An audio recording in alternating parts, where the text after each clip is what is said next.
Hello, I'm Jody. You're watching Expoz, May 29, 2018, 11:35 p.m. Birmingham. Okay, switching gears a little bit. Hearing a lot about, are there soulless hybrids out there? And it seems like there's an uptick on this particular conversation here. And personally, yeah, I can agree with that without hesitation. In fact, I heard a good little conversation or blog from Tom Horn and Rob SKIBA talking about just that. Are there soulless hybrids? Let's go back to the book of Enoch. If you recall, the watcher angels fell, and their intent, they fell out of lust. We believe. We're not certain on that. But when they fell, their goal was to start mating with the daughters of men. And they were rejected, so they made themselves look like their husbands. And then they were accepted. But it seems like their goal was to alter somehow the genetic code for man, plant, and animal, because they mated with animals, and they also crossbred using DNA. Now, they did this thousands of years ago. They were very intelligent. Satan's IQ probably runs a million, and so were these fallen angels.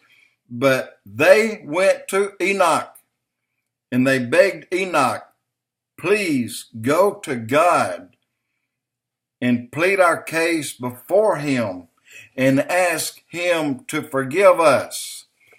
And God's response to Enoch said, angels should not have man to pray for them, but they should pray for man.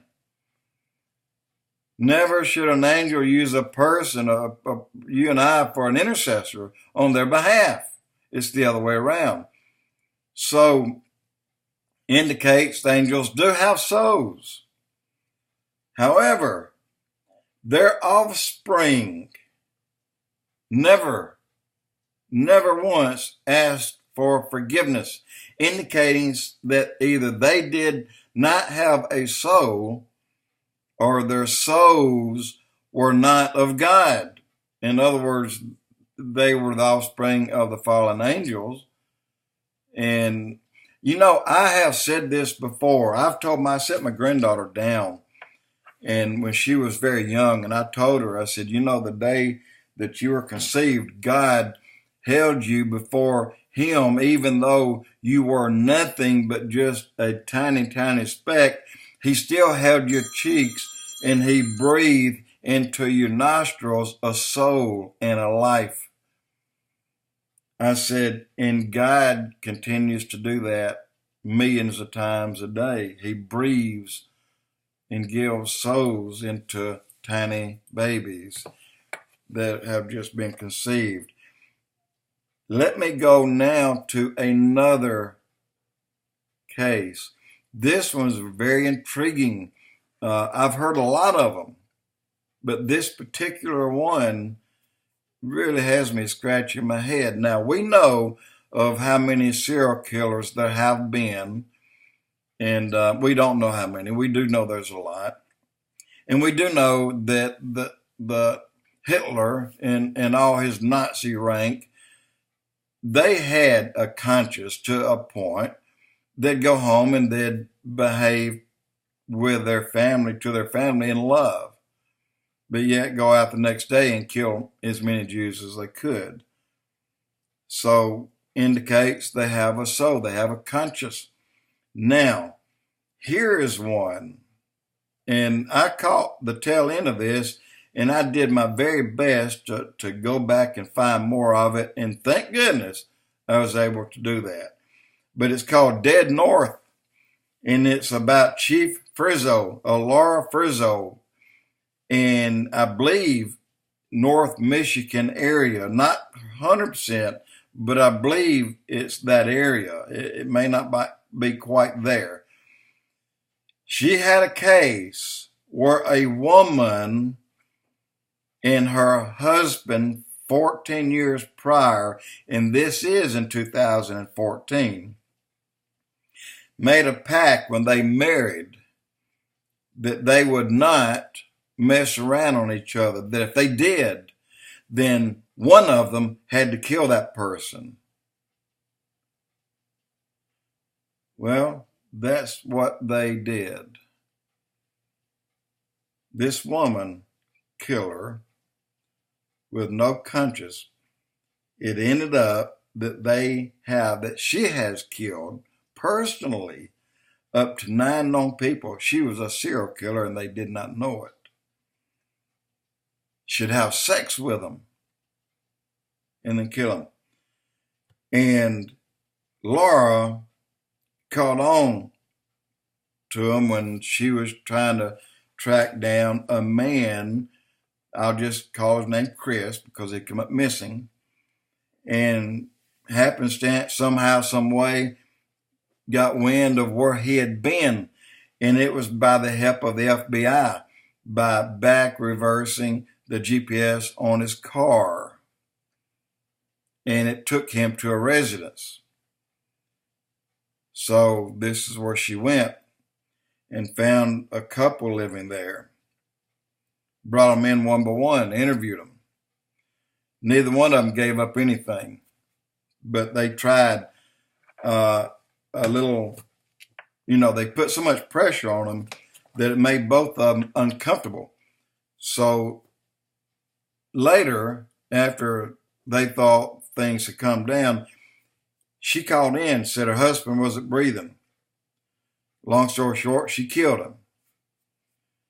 And this is the lady that was perhaps a serial killer. And in the end, I'm skipping a lot of it, but in the end, she was interviewed by Laura FRIZZO, the chief of police, beautiful woman, and she told her that she didn't feel anything for what she'd done. And she said, "Do you have any particular thing that you do?" Oh, yeah. I put a butterfly tattoo on me for each person I kill. And the lady's covered in tattoos. And then Laura noticed when she went to her house to do a search through a warrant that just about every wall had butterflies painted on them. And finally, after the girl's charged with murder, she's in prison for the rest of her life. Then she gets a call from her mother. And her mother didn't know anything about this, and she took the call. And of course, all calls are screened and recorded by the prison facility, by the warden there. And her mother said, "Why did you do this thing?" She said, "I don't know." She said, "Does it not bother you?" She said, "No." And going back on a conversation that the same woman that killed her husband and killed this other man that killed others also said that she got off on the taste of blood and a bullet splattering into their head. And then her husband saw him up with a sawzall, and they'd dismember him in tiny pieces and carry him out and dump him off somewhere. But the lady said she got excited when she tasted the blood of someone else. Got excited to see that person murdered in front of her. And when her mother asked her, "How long have you felt this way?" she said, "Forever." And she graduated high school in year 2000. And in 2014, she'd been married for 14 years. And this whole time, they think even before that time, before she graduated high school, that she even has people out there. What I'm getting at, this woman has no conscience. So, is she a soulless hybrid? Probably not. But is she close to something like that? I would think highly likely. And the reason I'm doing this blog is because Satan is alive and well, and these things are entering into our lives, and we're going to start seeing much more of it. But thank God, take pleasure in knowing one thing: before Satan can be unleashed, before he can be made known as the Antichrist,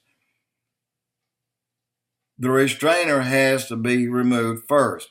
Who's the restrainer? Holy Spirit. Where is he? Inside of you, inside the Christian.